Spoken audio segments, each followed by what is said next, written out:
ശ്രേഷ്ഠനും ബഹുമാന്യനുമാണ് തല, വ്യാജ പ്രവാചകനാണ് വാല്. ഏശയ്യ 9-15 ലോകത്തിനുയരങ്ങൾ തേടി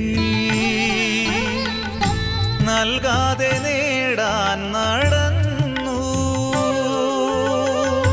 ലോകത്തിനുയരങ്ങൾ തേടി നൽകാതെ നേടാൻ നടന്നു. ഒടുവിൽ അലഞ്ഞണഞ്ഞിടമോ നിൻകാൽ ചുവടായിരുന്നു. ഒടുവിൽ അലഞ്ഞണഞ്ഞിടമോ നിൻകാൽ ചുവടായിരുന്നു. എത്ര വളർന്നാലും ദൈവമേ